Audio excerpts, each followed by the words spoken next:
Well, good afternoon.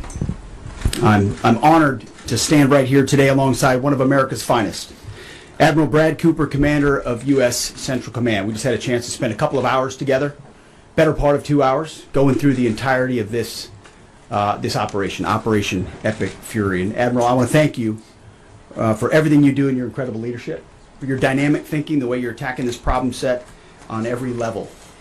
In just days of Operation Epic Fury, you and your team have delivered nothing short of devastating, precise strikes, taking out the better part of Iran's navy, making it combat ineffective, neutralizing missile sites and launchers, and establishing total dominance over the skies we fly over and seas we fly over. Our forces are executing with unmatched skill, and the mission is advancing decisively. This is the kind of no-nonsense, results-driven warfighting that America demands. And you're delivering it in spades. You are the man for this moment. Admiral Cooper, on behalf of the President, the Department of War, and every American watching, I want to thank you for the outstanding job you and CENTCOM are doing. Keep pressing the fight, and we are with you all the way. A few thoughts before I hand it over to the Admiral for an update. Iran is hoping that we cannot sustain this, which is a really bad miscalculation for the IRGC in Iran. You see, there's no shortage of American will here. We remember and honor our fallen, those 6 that we will soon welcome at Dover, who gave everything for their country in this mission. We remember them. But we remember them by rededicating ourselves even more fervently to this mission. Our commitment to our mission objectives only increases as our advantages continue to increase. We've got no shortage of munitions. Our stockpiles of defensive and offensive weapons allow us to sustain this campaign as long as we need to. Again, our munition status only increases as our advantage increases. Our capabilities, we have only just begun to fight, and fight decisively. Having a chance to hear from Admiral Cooper. If you think you've seen something, just wait. The amount of combat power that's still flowing, that's still coming, that we'll be able to project over Iran is a multiples of what it currently is right now when you add up our capabilities and those of the Israeli Defense Forces. And we have no shortage of authorities. The Admiral knows we have clear objectives with maximum authorities on the battlefield. The dumb, politically correct wars of the past were the opposite of what we're doing here. They had vague objectives with restrictive, minimalist rules of engagement. No more. Our authorities, his authorities, CENTCOM's authorities through the President and myself are maxed out. Our capabilities are overwhelming and gathering still, as are those of our Israeli partners. Our munitions are full up, and our will is ironclad, which means our timeline is ours and ours alone to control. As long as it takes to ensure the United States of America achieves these objectives. And as we flow more forces, and as we flow more capabilities, and as our munitions, as we're flying over the top, have even more devastating effects, we set the tempo, we set the timeline, led by the commander on the ground. Our ear is to the ground to listen to Admiral Cooper, what he needs, and what he needs he will get. We are built for this fight, and we are in it to win it. And we have the right commander in the lead. So I'll now hand it over to Admiral Brad Cooper to give you an update right here from CENTCOM. Admiral. Mr. Secretary, first, thank you very much and good afternoon, and welcome to U.S. Central Command Headquarters, America's Warfighting Headquarters. It's great to be here alongside the Secretary and representing the more than 50,000 men and women in uniform currently executing Operation Epic Fury. So, Mr. Secretary, first, thank you very much for your leadership and support and the very clear vision and objectives that you've given us to allow us to use overwhelming force against the Iranian terrorist regime. And thanks to all of you for attending today, and welcome to Tampa. We are now starting our 6th day of a historic mission to eliminate Iran's ability to threaten Americans. We are, if I could channel my inner Navy officer, we are at full speed ahead in executing orders given by leadership in Washington. The President and Secretary Hegseth have been crystal clear in their expectations, and we are at a high level of execution. As described by the Secretary and earlier this week by me, U.S. combat power is building as Iranian combat power declines. Our air dominance allows us to hit Iran's center of gravity with overwhelming power and reach. A couple of examples. In just the last 72 hours, America's bomber force has struck nearly 200 targets deep inside of Iran, including around Tehran. And in just the last hour, U.S. B-2 bombers dropped dozens of 2,000-pound penetrator bombs targeting deeply buried ballistic missile launchers. Notably, we've also struck Iran's equivalent of Space Command, which degrades their ability to threaten Americans. Then, if I just look back over the last 24 hours of the operation compared to where we were at its start, ballistic missile attacks have decreased by 90% since day one. Drone attacks have decreased by 83% since day one. Having said this, we remain vigilant. Our strikes against the Iranian Navy have intensified. You may have heard the President say just a little while ago that we have sunk or destroyed 24 ships. That was true at the moment. We're now up over 30 ships. And in just the last few hours, we hit an Iranian drone carrier ship, roughly the size of a World War II aircraft carrier, and as we speak, it's on fire. The President gave us another task, to raise or level Iran's ballistic missile industrial base. So we're not just hitting what they have, we're destroying their ability to rebuild. And so as we transition to the next phase of this operation, we will systemically dismantle Iran's missile production capability for the future, and that's absolutely in progress. This is going to take some time, but our forces are well supplied, as the Secretary said, and we are absolutely ready to prosecute this mission decisively. Our combined joint forces have relentlessly destroyed Iran's air defenses over the past few days, and they've continued hunting for more systems to kill. Our air defenders are operating at the very top of their game. I couldn't be prouder, shoulder to shoulder with our partners in the region in many cases, providing the most integrated air defense network in Middle East history. We are fighting to win. Through combined U.S. and Israeli combat power, we will continue decimating Iran's ability to project power outside its borders. And if I can just conclude by saying a strong salute to the brave men and women who are out on the pointy edge of this, really doing exceptional work. I just couldn't be prouder, and I know the American people sharing that same pride. So thank you very much. Absolutely. And with that, we'll take a few questions. Yeah, right here. Sir, appreciate it. Admiral, I wanted to ask, or Mr. Secretary, the Ukrainian president said today that the U.S. has asked for specific capabilities to be able to shed drones, Iranian drones. And you guys talked about what you asked for, and has there been any surprises from Iranian capabilities that you guys have seen in the past 6 days? Go ahead. We're very familiar with Iranian's capabilities, and as you might imagine, we planned for it right from the outset, and I feel good about what the plan was. Like any good organization, we adjust as necessary to meet the environment, and we've made those appropriate adjustments. Absolutely. Right here. Thanks, Secretary. I have two reports for you. One, was an American pilot shot down today in Iraq? And two, I've heard reports that there's enriched uranium stored in Isfahan. I've also heard reports that there's not a lot of bombing there.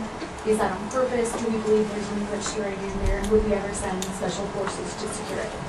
As CENTCOM pointed out, that those reports of an F-15 being shot down are false. As you can imagine, Iran is doing everything it can to peddle in lies, deception, and inflation of numbers and reality, mostly to propagandize to their own people. Right? They've shut down the internet. They're hoping they can convince their own population that they're having success.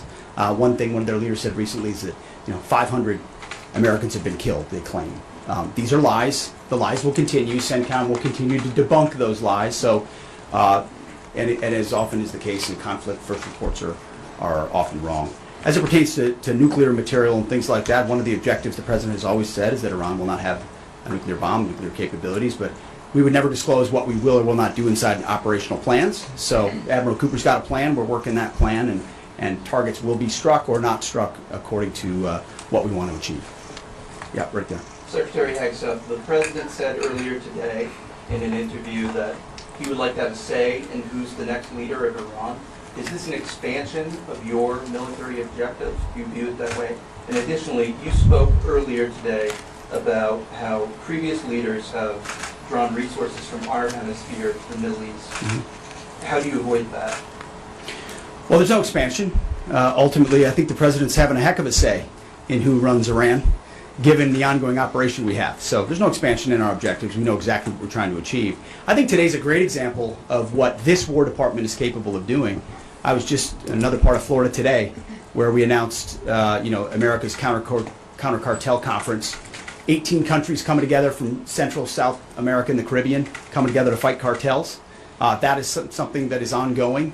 We're focused there. We're focused in the Indo-Pacific. We can mass combat power in CENTCOM. EUCOM is able to support that as well. So we know we're laser focused on our hemisphere and our homeland. That's why we locked down the border. That's why we're working with partners to take on cartels. That's why we're sinking drug boats. That's why we're on the offense there. But the beautiful things about combatant commands is that, Brad Cooper's laser focused on Central Command, just like Frank Donovan is laser focused on Southern Command. We can do both. That's what a global power can do. Ultimately, this issue of Iran's nuclear pursuit and their unwillingness through negotiations to stop it was something President Trump has said for a long time needs to be dealt with. And after 47 years, he's doing something that no other president was willing to do. And we're doing it overwhelmingly, and we're doing it decisively, while also in other parts of the globe having the desired effects. And take, for example, what we displayed yesterday, the Iranian ship in the Indian Ocean, sunk by Indo-PACOM, another combatant command, who coordinated with us in order to make that happen. So America's reach is global. Our focus here, though, these missions are narrow, they're scoped, and Admiral Cooper is well on his way to ensuring that we reach those objectives. Right here, yes, sir. Harold, full condolences your troops killed. The Ukrainians are talking about providing low-cost interceptors, given their experience. Is that something that the Pentagon is looking for? And Admiral Cooper, can you walk us through a little bit about how effective the Lucas drones have been, what kind of targets they've hit, and how much that's helped, given that they're low-cost alternative to the more expensive Go ahead. Sure. I'm not familiar with the particular offer, but the interceptors in general, we've had a number of new capabilities being fielded. Obviously, I'm not going to talk about it from an operational perspective of what those are. But I think you have seen over a period of time us kind of get on the other side of this cost curve on drones in general. If I just walk back a couple of years, you remember what you used to always hear, we're shooting down a $50,000 drone with a $2 million missile.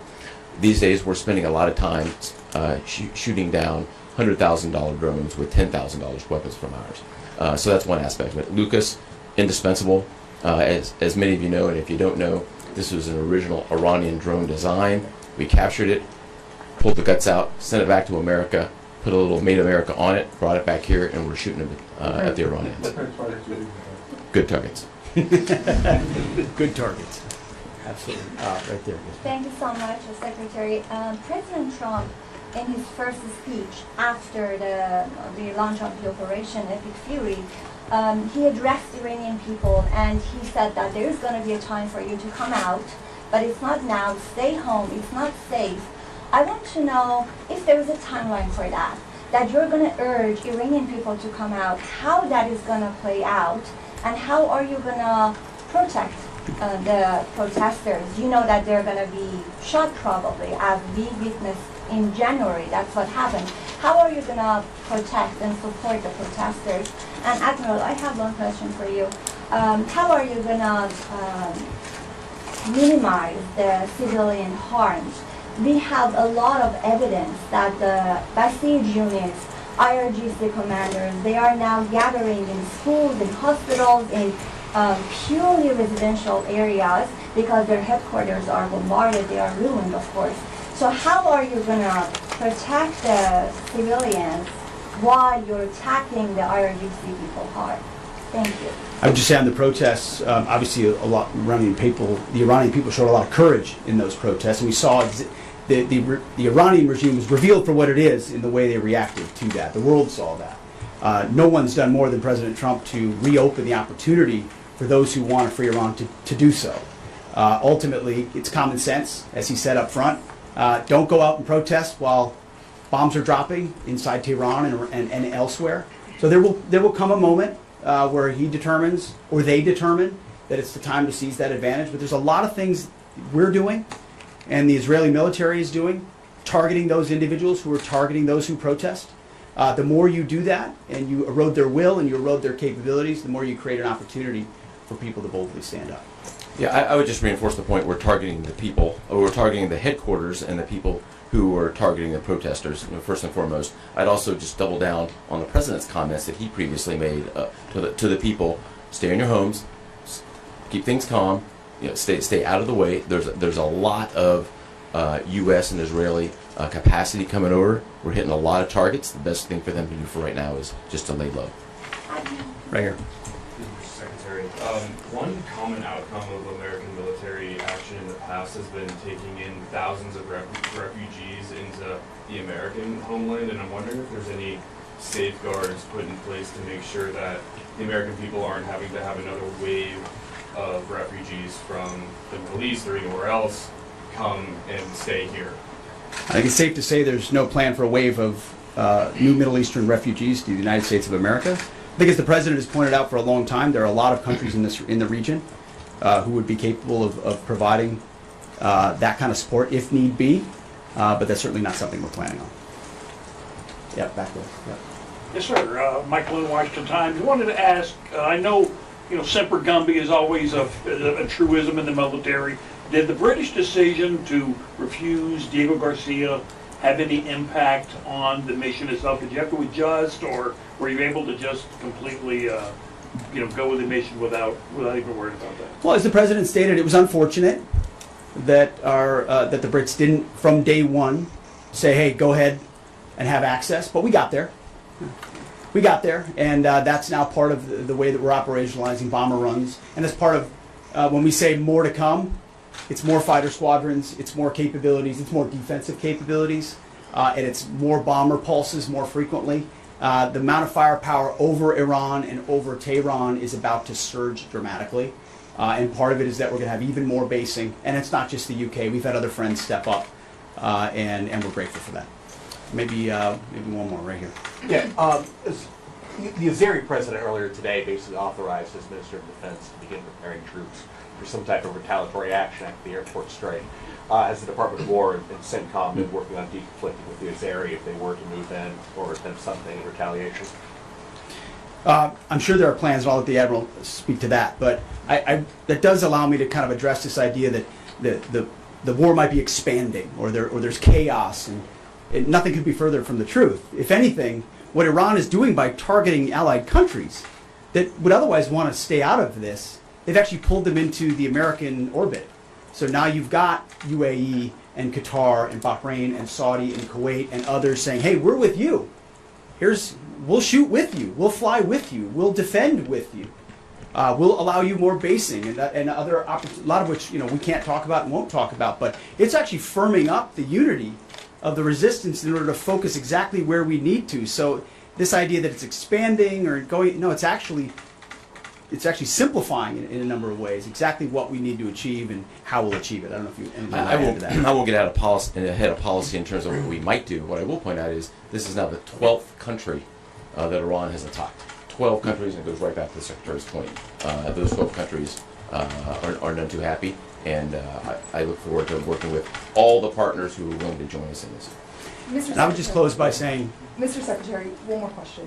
What is your message to Americans who are concerned about security here at home with the change-up that we're going to see at the Department of Homeland Security? well, I think Kristi Noem did an excellent job over there securing our border and keeping us focused on threats, and the President making a change. We all serve at the pleasure of the President. I'm sure Mark Wayne Mullen will do a fantastic job. He's been a friend of mine for a long time. But Kristi did a great job setting us up for success. So I don't have any concerns about whether or not the homeland will be covered down on. And I'll just end by saying I wish every American could get a chance to see what we see.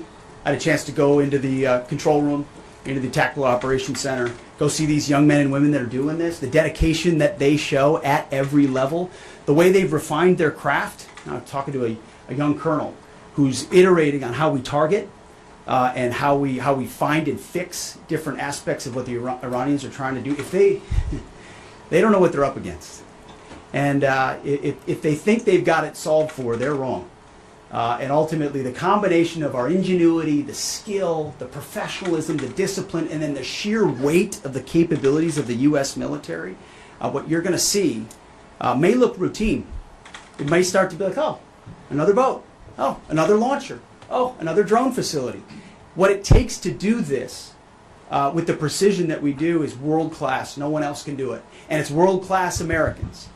Like the ones I saw here, like the ones that are coming home that we're going to greet home, that are the engine of what makes our country great. And so I'm so grateful for folks like those here at CENTCOM, at Central Command, who are under your command. Thank you for your decisive leadership. And all I'll say to you is what I say to them, keep going.